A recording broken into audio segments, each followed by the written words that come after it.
Now students, we are going to discuss inferential statistics। और inferential statistics ये statistics की वो ब्रांच है जिसमें हम conclusions ड्रॉ करते हैं। हम मतलब रिसर्चर conclusion ड्रॉ करता है या predictions देता है किस बेस पे, जो पॉपुलेशन है और उसका जो डेटा कलेक्ट किया है उसकी सैंपल की बेस पर। ठीक है, जो पॉपुलेशन है ना उसका जो सैंपल हमने ड्रा किया था पॉपुलेशन में से, उसमें जो डेटा कलेक्ट किया उसके ऊपर प्रेडिक्शन या कंक्लूजन बनाता है रिसर्चर।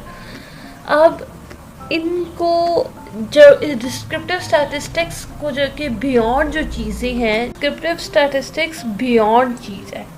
इन्फ्रेंशियल स्टैटिस्टिक्स रिसर्चर को अलाउ करती है कि वो हाइपोथेसिस को टेस्ट कर सकता है, पॉपुलेशन के पैरामीटर्स को एस्टिमेट कर सकता है, जनरलाइजेशंस बना सकता है, वेरिएबल्स का रिलेशनशिप विद इन देम उसको फाइंड आउट कर सकता है। इन्फ्रेंशियल स्टैटिस्टिक्स रिसर्च में यूज़ क्यों की जाती है? ये एक इंटायर पॉपुलेशन के लिए जो है ना वो इन्फ्रेंशियल स्टैटिस्टिक्स यूज़ की जाती है, जिसमें डेटा ड्राइवन डिसीजंस बनाए जाते हैं, काज एंड इफेक्ट रिलेशनशिप का, वेरिएबल्स का उसको अंडरस्टैंड किया जाता है, स्टैटिस्टिकल सिग्निफिकेंस डिटरमिन किए जाते हैं, रिसर्च के हाइपोथेसिस को एक्सेप्ट करना है या रिजेक्ट करना है ये देखा जाता है, और कंक्लूजन या फ्यूचर सजेशन जो स्टडीज़ की दी जाती हैं वो हम प्रिडिक्ट करते हैं इन्फ्रेंशियल स्टैटिस्टिक्स से। देख लेते हैं जी इसके की कॉन्सेप्ट्स क्या हैं। Population versus sample. Population entire group है इंटरेस्ट का। इंटरेस्ट का मतलब कि उस टॉपिक के अंदर वो जो हमने प्रॉब्लम लिया है, जो हमारा रिसर्च का टॉपिक है, उस वो है किसके मुतालिक, तो वो जो लोग उसमें आ रहे हैं उसकी पॉपुलेशन है। लेकिन उसी पॉपुलेशन में से हमने उसको जब डीलिमिट किया और उन्हीं में से हमने अब सारी पॉपुलेशन अगर 4000 5000 बंदा है तो हम 4-5 हज़ार बंदा तो नहीं लेंगे ना, उसमें से हम सैम्पल ड्रा करेंगे। और सैम्पल ड्रा करने की डिफरेंट टेक्निक्स होती हैं, वो सैम्पलिंग टेक्निक्स कहलाती हैं, उनको हम फिर नेक्स्ट लेक्चर में डिस्कस करेंगे। बता देते हैं parameter versus statistics. Parameter population का वो कैरेक्टरिस्टिक्स है जो हमें नहीं पता होता, लेकिन स्टैटिस्टिक्स वो कैलकुलेटेड वैल्यू है जो हम सैंपल में से ड्रा करते हैं। ठीक है, और हाइपोथेसिस क्या है? ये वो मेथड है जिसमें हम ये देखते हैं कि आया जो एविडेंस हमें दिए गए हैं, ये जो सपोर्ट मटेरियल है हमारे पास किसी पॉपुलेशन का, ये कितना ये आया काफ़ी है या नहीं। ठीक है, अब हम देख लेते हैं टाइप्स ऑफ इन्फ्रेंशियल स्टैटिस्टिक्स। इसमें सबसे पहले देखते हैं जी एस्टिमेशन। अब एस्टिमेशन यूज़ की जाती है पॉपुलेशन की पैरामीटर या सैंपल के स्टैटिस्टिक्स के लिए। पॉइंट एस्टिमेशन सबसे पहला हिस्सा है जिसमें सिंगल वैल्यू को एस्टिमेट किया जाता है, जिसका हम सैंपल का मीन लेते हैं एक पूरी पॉपुलेशन मीन में से। ठीक है, उसके बाद है इंटरवल एस्टिमेशन, जिसको कॉन्फिडेंस इंटरवल कहा जाता है। ये वो वैल्यू है रेंज की जो कि हम कहाँ से ले रहे हैं, कॉन्फिडेंस लेवल। अब कॉन्फिडेंस लेवल क्या है कि अगर आपकी रिसर्च में 95% कॉन्फिडेंस लेवल है, यानी कि 95% आपकी रिसर्च करेक्ट है, तो वो रिसर्च आपकी, वो जो 95% है वो आपका रिसर्च कॉन्फिडेंस लेवल है। ठीक है, उसके बाद है हाइपोथेसिस टेस्टिंग। हाइपोथेसिस टेस्टिंग जो है ये एक अजम्पशन है जो हम पॉपुलेशन के बारे में देते हैं कि either it is true either it is not. इसके लिए हम लोग स्टेप्स होते हैं एक, और वो सबसे पहला स्टेप ये है कि हम एक नल हाइपोथेसिस बनाते हैं और एक अल्टरनेटिव हाइपोथेसिस बनाते हैं। उसके अलावा उन दोनों के दरमियान सिग्निफिकेंस का लेवल मस्ट भी 0.05 होना चाहिए। देन आप कोई भी अप्रोप्रिएट स्टैटिस्टिकल टेस्ट यूज़ कर सकते हैं, either it is inferential either it is descriptive. और उसके अलावा आप टेस्ट की स्टैटिस्टिक्स को कैलकुलेट करते हैं। पी वैल्यू होती है, ये जो पी वैल्यू है ये एक वैल्यू ऑफ कॉन्फिडेंस है। और उसके बाद आप ये डिसीजन लेते हैं कि आपने इस हाइपोथेसिस को रिजेक्ट करना है या एक्सेप्ट करना है। और हाइपोथेसिस हमेशा रिजेक्ट या एक्सेप्ट वो होगा जो नल हाइपोथेसिस होगा, जिसको H0 के नाम से हम लेते हैं। ठीक है, we are going to discuss types of inferential statistic test. सबसे पहले है पैरामेट्रिक टेस्ट। ये पैरामेट्रिक टेस्ट वो होते हैं जो डेटा को स्पेसिफिक डिस्ट्रीब्यूशन यानी कि नॉर्मल वे में एज्यूम किया जाता है, और इसके लिए जो टेस्ट हैं वो कहते हैं पैरामेट्रिक टेस्ट। ठीक है। पैरामेट्रिक टेस्ट में सबसे पहला टेस्ट है टी टेस्ट, बहुत कॉमन यूज़ होता है। ये हमेशा दो ग्रुप्स को कंपेयर करने के लिए यूज़ किया जाता है। इसके 3 टाइप्स हैं, एक है one sample t test, number 2 is independent t test and number 3 is pair t test. One sample t test का मतलब ये है कि आपके पास जो एक ग्रुप है उसका मीन वैल्यू आपको पता है, एक ग्रुप है उसका मीन पता है और दूसरे ग्रुप है उसका आपकी वैल्यू पता है, ठीक है। इंडिपेंडेंट टी टेस्ट आप उस वक्त यूज़ करते हैं जब दो इंडिपेंडेंट ग्रुप्स का मीन हमने फाइंड करना है, ठीक है। और पेयर टी टेस्ट उस वक्त यूज़ होता है जब दो ग्रुप्स का इंटरलिंक एक दूसरे के साथ रिलेशन फाइंड देखना होता है ना, तो उस वक्त हम पेयर टी टेस्ट यूज़ करते हैं, ठीक है। देन है एनोवा टास्क देखा जाता है फॉर इन पैरामेट्रिक टेस्ट। ये 3 या 3 से ज़्यादा ग्रुप्स को कंपेयर किया जाता है। जिस वक्त आपके पास 2 ग्रुप्स हैं तो आप टी टेस्ट लगाएंगे। टी टेस्ट की कौन सी टाइप लगाएंगे, ये आपकी पॉपुलेशन के सैंपल आपको एड्रेस करेगा। अगर आपके पास 3 से ज़्यादा ग्रुप्स हैं तो आप उनका कंपैरिजन करेंगे, तो उस वक्त आप एनोवा लगाएंगे, जिसका मतलब है एनालिसिस ऑफ वेरिएंस। उसके बाद है जी टेस्ट।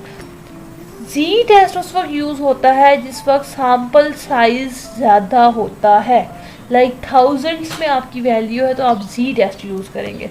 फिर उसके बाद है पियर्सन कोरिलेशन।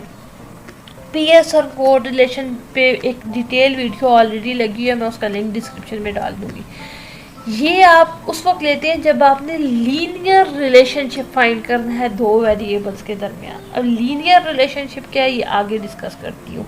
उसके बाद है रेग्रेशन एनालिसिस। अब रेग्रेशन एनालिसिस क्या है कि ये वो वैल्यू है जो डिपेंडेंट वेरिएबल के ऊपर बेस होती है एक वैल्यू, और उसके अलावा दो या दो से ज़्यादा इंडिपेंडेंट वेरिएबल्स होती हैं। किस वक्त रेग्रेशन एनालिसिस उस वक्त यूज़ किया जाता है जिस वक्त एक वेरिएबल आपका डिपेंडेंट होगा और आपके इंडिपेंडेंट वेरिएबल एक या दो या उससे ज़्यादा होंगे, ठीक है।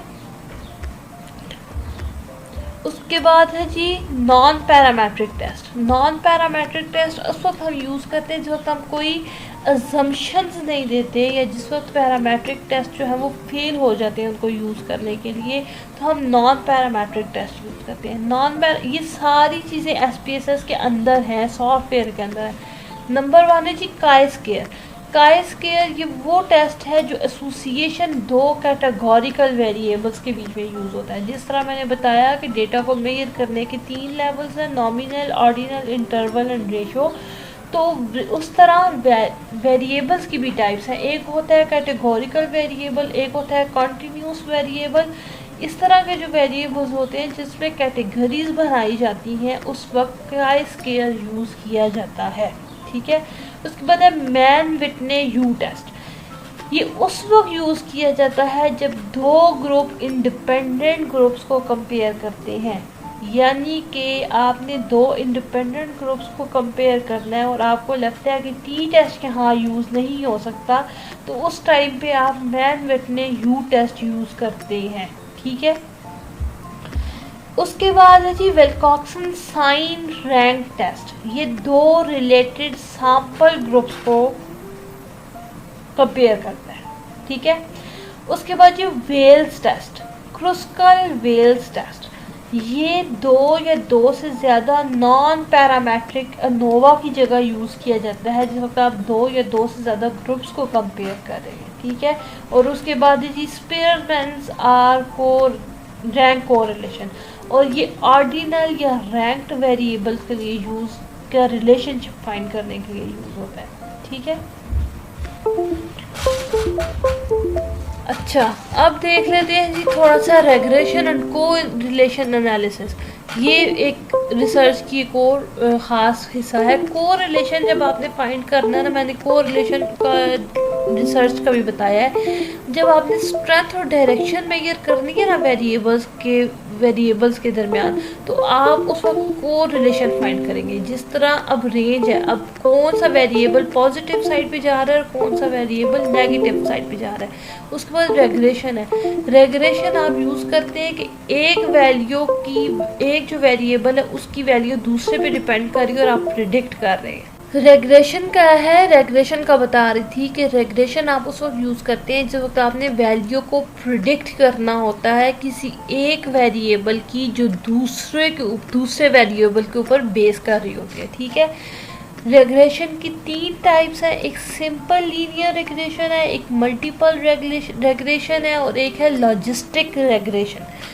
सिंपल लीनियर रेग्रेशन आप उस वक्त यूज़ करते हैं जब आपने एक इंडिपेंडेंट वेरिएबल आपके पास होगा। ठीक है, रिसर्च में एक डिपेंडेंट वेरिएबल होता है, एक इंडिपेंडेंट वेरिएबल होता है। अगर आपकी ज़्यादा कॉम्प्लेक्स स्टडी है तो दो इंडिपेंडेंट वेरिएबल हो सकते हैं, उस पर 3, 4 या 5, 6 जो है वो डिपेंडेंट वेरिएबल्स हो सकते हैं। उसके बाद है मल्टीपल रेग्रेशन। जिस वक्त आपके पास एक या एक से ज़्यादा वेरिएबल है इंडिपेंडेंट, उस वक्त मल्टीपल रेग्रेशन यूज़ किया जाएगा। लेकिन आपका लॉजिस्टिक रेग्रेशन उस वक्त यूज़ होगा जिस वक्त आपने कैटेगरीज के आउटकम को प्रिडिक्ट करना है। ये कब होगा? जब हम एक चेकलिस्ट देते हैं और उसमें हम ये कहते हैं कि यस और नो में रिस्पॉन्स करें। तो जिस वक्त वो यस और नो में जब रिस्पॉन्स किया जाता है, उन रिस्पॉन्सेस को रिकॉर्ड करने के लिए लॉजिस्टिक रेग्रेशन यूज़ किया जाता है। अगर वो रेग्रेशन उस केस में यूज़ होगा जब आपके पास जो है वो आपने किसी की वैल्यू प्रिडिक्ट करनी है। लेकिन अगर आपके पास वैल्यूज़ दोनों वेरिएबल्स की हैं तो आप फ्रीक्वेंसी टेबल यूज़ करेंगे। ठीक है, अब इसकी एग्जांपल्स देख लेते हैं जी। इन्फ्रेंशियल स्टैटिस्टिक्स की ये हेल्थ साइंसेस में यूज़ किया जाता है, साइकोलॉजी में यूज़ किया जाता है, मार्केटिंग में यूज़ किया जाता है, एजुकेशन में यूज़ किया जाता है और सोशल साइंसेस में यूज़ किया जाता है। नेक्स्ट लेक्चर में हम क्वालिटेटिव के एनालिसिस को देखेंगे, वो भी काफ़ी लेंथी टॉपिक है। तो अभी तक हमने जो डिस्कशन की है वो क्वांटिटेटिव की है। क्वांटिटेटिव जो है वो most widely used research social sciences में जो ज़्यादातर रिसर्च यूज़ की जाती है वो होती है क्वांटिटेटिव। और SPSS की वो टूल है जो सोशल साइंसेज में यूज़ किया जाता है। ठीक है, नेक्स्ट लेक्चर में आपसे मिलेंगे, तब तक के लिए अपना रखें बहुत सा ख्याल। टेक केयर एंड अल्लाह हाफिज़।